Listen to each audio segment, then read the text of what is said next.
right, welcome back to the Built to Grow podcast. I'm your host, Tim Lyons, joined in studio today in Scottsdale, AZ, with the beautiful weather, joined by Randy Angston. What's up, man? Good day, my friend. Good day. Hello. All right, so big topic today. We've got something that comes up every single week. And the problem that people are trying to solve is retention, really. Yeah. And I saw a funny post in the group the other day. It's like, somebody was asking a question, what do you think about paid in fulls versus recurring, just putting somebody on a reoccurring subscription or a membership? And, for this particular gym owner, it was, I have higher retention with paid in full versus his regular memberships because he has open-ended memberships. So obviously if he's getting a paid in full, they've already paid for it. Yeah. They've already committed for the year. So basically his retention is less than in 1 year for all of his other members. And, depending on the model, I would say that's going to be true for a lot of gyms, especially like at the Orange Theories where the average retention is 3 months. If you're getting 12 months up front, that's going to beat that. Sure. Now, the real kicker here is like, well, why aren't the people staying more than a year? Why are they just leaving? And to me, it goes right back to the product. Yeah. What are you selling these folks that they want to leave, or what aren't you selling them? Or aren't you delivering them? Because you could have sold them some pipe dream and then you deliver something bad. That's why in our gym operating system with the 4 circles on it, when you have your sales and your delivery overlap, there's a little word in there that says trust. Yeah. When you can lose trust really, really quickly, when your salesperson isn't in alignment with what's happening on the training floor. Or the hook or the offer that you present. Up top. So what brings them in is X. They get pitched X plus Y, and then they get delivered Z. Yeah. And there's the disconnect. And unfortunately, I see it a lot of times. Gym owners outsource the delivery of their product, their programming of their product and service to the coaches, to the training staff. And we know in this industry, there's a 12-month life cycle on the average personal trainer. They come in and exit the industry in 12 months. Not even your business, the entire industry. Exactly. That's a good point. Right. And so between those two things, you're leaving up too much to chance here. Yeah. And so it all comes back to the owner, right? Taking ownership of the product. What are we selling to the consumer? We're selling them a couple things. You're selling them future results, right? So like that's what they want. They come in, they claim they want some results, and we're giving them the opportunity to get there. Yeah. But if you don't deliver on that promise, they're going to leave. So like there's one of your retention problems. If you're having a lot of staff turnover, people don't like change. We know this. Unfortunately, the biggest attrition event in a gym is when the coach leaves. Yeah. Not necessarily taking clients, while that does happen, and it happens more often than we like to admit. It's just the change. I was used to this coach, and now you got me with this coach, and I kind of like the other coach better. And, so all of that needs to be thought out from the top down when you're creating your gym, right? When you're revamping your gym, when you're listening to this right now, you're a gym owner. What are we really delivering out there? Go pop your head out to the training floor. If you're not on the floor every single day, what's the system around how we program for our clients? What's the system on how we deliver the product? Okay. Do we go in blocks and chunks, or is it every coach for themselves? Yeah. I see that. Like that. Yep. Coach is responsible for a stable of clients. And that coach is worried about those clients and so on. I think the absolute worst formula is this. Independent trainers. Let's just say they weren't independent. Okay. In-house trainers with their own clientele that they only train with this coach, and that programming is coming from that said coach. Yeah. That would be the worst formula for any gym. You're the most at risk as a business owner for when that coach leaves. So are those clients. Yep. Because the client, to your point, the client associates their result, and they should at that point. If the coach is coming up with the programming and designing and doing that, for everything other than the 4 walls that they walk into, it is to the client. It's essentially that is their result, right? The coach is responsible for that. Yeah. And even though that coach is working for you as the gym owner, they're running their own damn business out of your 4 walls. Yeah. And yes, when that coach decides to pick up, pack up, move, go to another gym, start their own gym, all those clients, and I don't fault the clients for it, they're going with that coach. Mm-hmm. The other thing it could do, let's just say the coach doesn't leave. Let's just say Coach A, B, and C are all on the training floor, and Coach A is delivering amazing high fives, chest bumps, and coaches B and C's clients, they look over their shoulder like, I want that. Yeah. And you have this disconnect on the delivery, right? There's no system, there's no congruency. Mm-hmm. You've got a big problem. So like, that's what I'm saying. The biggest issue in your gym, if you have coaches that have their own clientele, meaning they only train with that coach, even though they're members of the gym, and that coach is doing their own programming. Yeah. And there's no direction from the gym.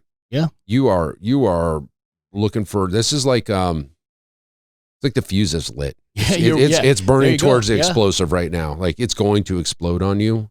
It's just a matter of time.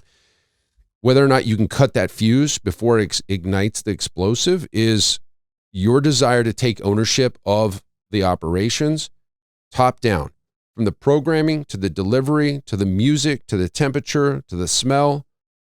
I'm really a stickler on the details. Yeah.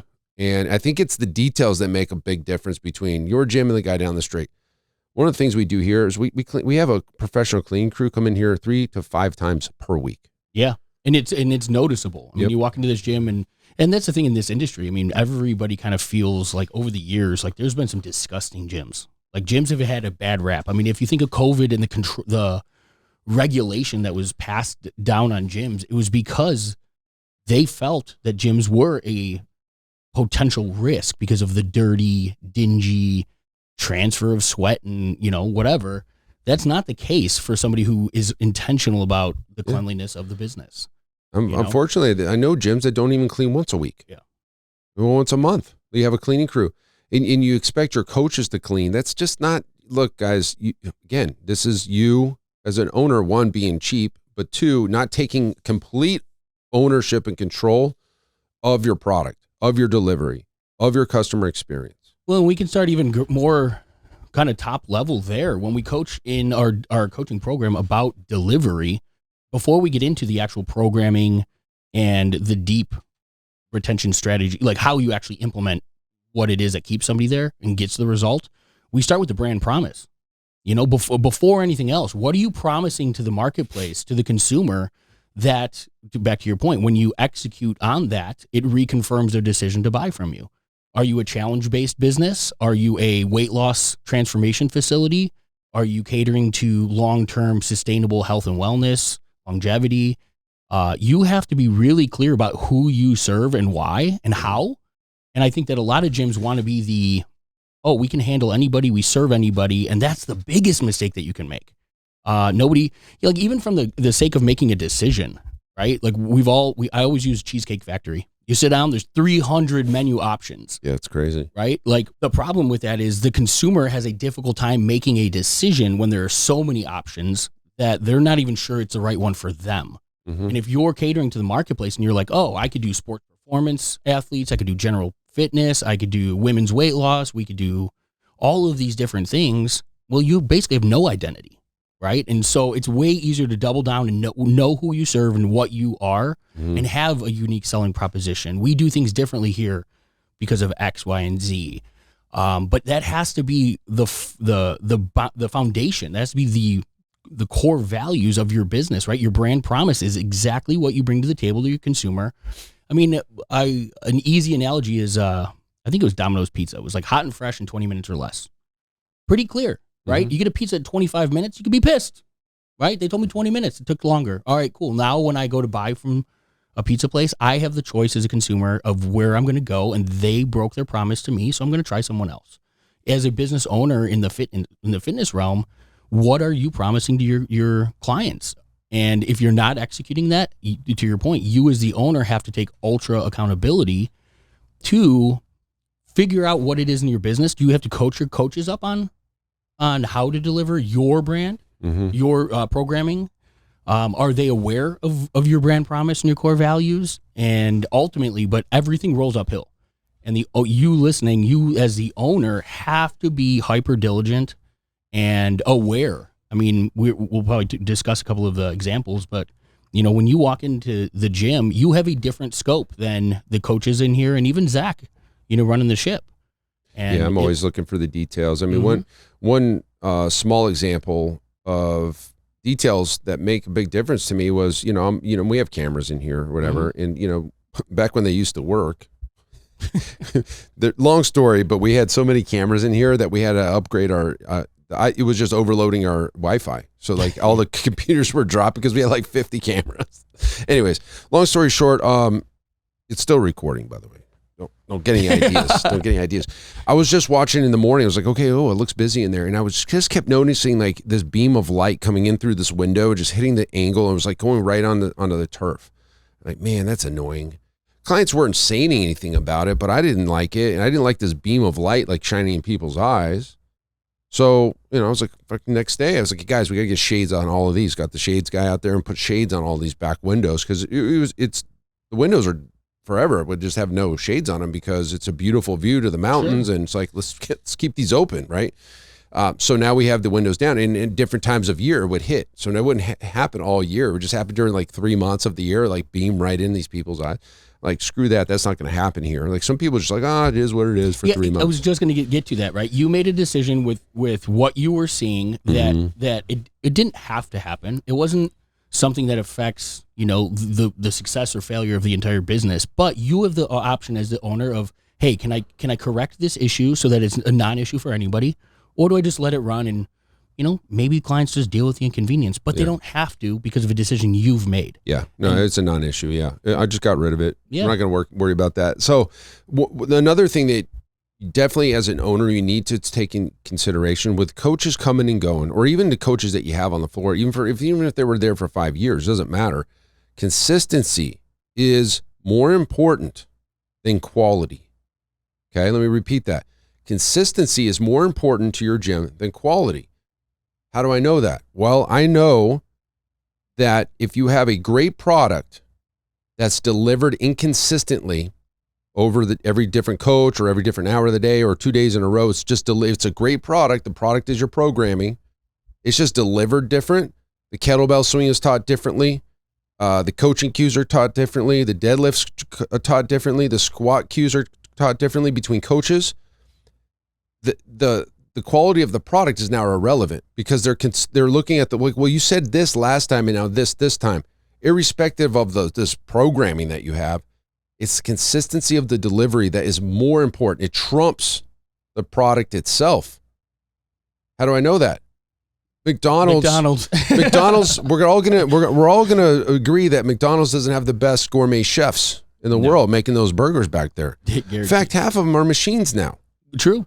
So think about consistency from a machine, even over humans. They're so far down that path of consistency that they sell more hamburgers than any other restaurant in the planet because of consistency. The people know that when they walk in there, they're not getting a Kobe beef burger freaking from Mastro's, right? They know that. Yep. They're getting probably laboratory grown beef. I don't know. Who knows? Is this really beef anymore? I mean, you'll look at those the people that bought like that Whopper in 1972. It looks the same. Same. Yeah. So something's not right here, right? So people going in there know what they're buying, but they're buying because they know what to expect. Same with Starbucks. Same with every other big brand out there. But even you don't have to compete with the giant brands, but you do have to compete between your coaches, between the hours of the day, between Monday and Tuesday. You have to be able to deliver the same product day in, day out for those clients, or else they don't believe the product's any good. It's just, it sucks. Like you work so hard. Let's just say you're a programming magician. Okay. And you're like, man, for this particular client on this day, I'm going to do this style of workout. I'm going to put this weight on the bar and this is why.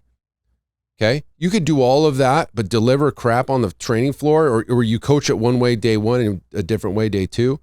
Clients could care less. And it's beyond it is beyond the programming. Let's say that you've got, I don't even want to say, let's say you've got a solid delivery when it comes to the actual programming, but you walk in and the place is dirty, every other day or whenever it is, or the music doesn't fit your clientele, and it was what the coaches wanted to throw Or on, super loud or one day and super soft the next. any of those little things. That's the details that, like, to your point, those are the little details that matter. If somebody walks in and they could be just the same, and it could be an okay workout, it could be a phenomenal workout, but the whole time that they're there, they're listening to something that just drives them crazy. Or again, they're walking in and the equipment's dirty, and it has to be cleaned before they get to use it, or something along those lines.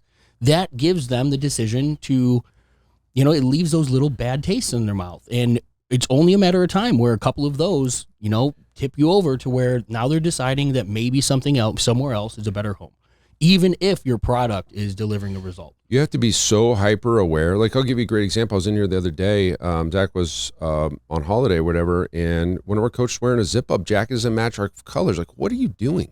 Take the jacket off. Put this jacket on. I don't wear it at all, because she's wearing a white Nike jacket with no logos on it. But like, I was cold. Got it. But that's why we have these jackets to put this on. I care about that stuff. Coach coming in here with a hat on backward, get the hat on straight. Like this, everything matters to me. The problem is I'm just not here all the time. And when somebody is here all the time, that's also a bad thing, because they just get used to seeing it over and over and over. And they don't, like, Zach sees the same stuff every day. And he's not picking things out all the time like I am. Yeah, I mean, I think it's human nature, right? Like, just our awareness level, when you're doing reps, like we're literally designed to kind of look past a lot of the consistencies, right? And so even if it's not a positive consistency, we look past that, right? Or just our awareness level picks up the things that stand out sometimes. But when you're in that and you're doing the reps every day, it's understandable that you just don't catch a lot of those things. That's the whole reason that businesses have, like retail has secret shoppers. They have somebody come in and say, hey, what is the standard of the brand that we represent? And they walk into their franchise and they say, okay, this is not how we do business. And that's the point of it, is fresh set of eyes. They grade them and turn it in. Yep. Yeah, and they expose kind of the faults or weaknesses, and then you make those better, and now they feel, good about the product that they present. But if you're the gym owner and you're in the business every single day, maybe it is bringing somebody in and just saying, hey, find a friend, find a relative, have them shop your gym, have them sign up for a consultation, go through the process, and tell you what they and saw. tell you what give their honest feedback. I mean, if you're going to be in the trenches every day and not be able to, see the fault in the business, then you again, the responsibility is on you as the owner to fill those voids. How do you do that? Maybe it takes some, bring in or a coach or somebody else, it's a very important. But the first thing, gym owners, you have to want to do that. If you just don't want to hear the bad news, you're going to avoid this, and you're going to be worse off for it. 100%. So you've got to want to be better. If you don't want to be better, then just turn this off right now. Like, if you don't want to be better, think your shit doesn't stink, you think you got the best gym in town, even though you have no clue if you do or don't, because this is your baby, well, then turn us off, man. Like, we're not for you. Well, back to your original book, I mean, you can absolutely fall in love with your product, and you can miss the fact that you're sinking. You're on a sinking ship, and if you don't see things through the consumer's eyes, if you're not willing to face the faults and address the problems, they're only going to get bigger, and you're only going to continue to watch a trend go downhill over time. And unfortunately, no marketing program, you're not going to be able to outsell that problem forever. Well, going back to the original thing, we brought this up. Well, like, if you're seeing huge churn and it's like 3 months or less, you got a product problem. Okay. So you can't just continue to outsell that every single month in and month out and replace your whole gym at 4 times a year. Like, that's not sustainable. No. The goal is to keep your clients as long as possible. Okay. In order to do that, I think even above your product itself is consistency. You can deliver crap consistently, at least your clients know what they're getting. It doesn't change day to day. It's the weirdest thing to think about. We've all seen it in other industries. I mean, walk into a dive bar, walk into a restaurant that just, they've been around, like, there's a million different little cafes or burger joints and things like that. Like, you don't go in there because you want to go to the bathroom to use the cleanest bathroom that you've ever had. Well, yeah, you look in there and I'm like, God, I would fix this, and this, but like, you can deliver crap consistently, and people would rather have that than something that they don't know what they're getting in there today. It's just the weirdest. It's a human behavior. Okay. Yeah. So just take that make sure your coaches teach the kettlebell swing the same. Make sure everybody's on the same page for how you deliver the program. Make sure everybody understands how the music works in here. The temperature needs to be, the cleanliness of the gym. What your standard is. There you go. That's why we're so heavy on we call it the standards. The standards. Like that's why we coach to that, because it's consistency. They're going to get this every single time. It is what it is. If you know that, that's probably the biggest secret in the fitness industry success and retention is consistency, not necessarily the product. And you might be listening, you might be, pushing back, because there's a hell of a lot of great training programs out there for programming. There's a hell of a lot of great knowledge, and you can go down the rabbit hole and be, the most versed coach, trainer, right? And deliver a shit product, or have lousy retention and have you can absolutely over program. And there's like a tipping point where it doesn't matter how much better, how many more hours you spend in programming and methodology and all of that. If the delivery sucks, and if the experience the client has around the training, right, with the color of the walls and music, the smell of the place, all of those things can absolutely keep people from continuing to come back, even if you have the greatest programming ever. So your programming is not going to necessarily save you either. You have to be aware of all of the things that impact somebody's decision to continue to buy from you. Yeah. One of those biggest decisions I'm thinking about right now, when that clock strikes 0, we're starting. There you go. Respecting their time? Respecting their time. You can't show up 5 minutes late, 3 minutes early the next day, and then show up, on the dot next time. Like, that's the worst thing you could do. It's the craziest thing to think about. Clients know they start at 9, right? 9 o'clock's their time. They're looking at that clock, 8:58, 8:59, 9.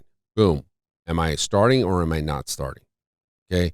That has to be one of the most important things. We start and end on time. Yep. Ending on time is also important. You got to get these clients out of here. So one, you can get the next person started on time, but also respecting their time, not dragging this out, right? Like, just this ain't an easy business, guys. We already know that, but you're here already. So, like, let's make the product the best it can be and deliver it consistently each day, coach to coach, hour to hour, day to day. And you can be way further ahead than the guy down the street that's winging half the stuff every single day, no systems. There you go. And I'll throw one thing on top of that is, if you don't have, and how do you know this stuff, right? And we track everything. Lifetime value of a client is one of the biggest KPIs of your entire business. Knowing what is a client spending with me on average every month? How long are they going to stay with me on average? Zach and I went over this last week on our coaching call. I mean, you guys pulled the numbers. 33 months at this gym now, and that's with relatively new data, right? Because we reset. Well, here's the kicker with that data. I know where you're going with this. You can't, like, the real number of retention months in time is, we call your dead soldiers, the ones that actually did cancel, not the ones that are still there that have been there for 5 years. Those guys can't really count. It's the ones that you lost. Once they're gone, then you look at the data of how long they started and stopped, and that's where we got the 33 months. There you go. Almost $17,000 on average per client in this gym. Okay, 33 months versus your standard 3 months in a big box gym. It's just night and day. It's not even close. But we've got skewed data right now. If you look at your cancels and your currents. You just have to look at your cancels. It's the weirdest thing. Sure. And you have to be around for a while in order to have true data. Because 3 years from now, like, we wouldn't have known, or 3 years ago, the people that canceled, that are still live right now, that canceled it after that, we wouldn't have the real data. So the longer you're in business, hopefully your trend is going up. You never know. It could be going down, absolutely. Right? It could be going down. If you're getting a ton of ins and outs and it's just overriding all of the other data, then you could be dropping months. And that's one of the reasons that, like, I'm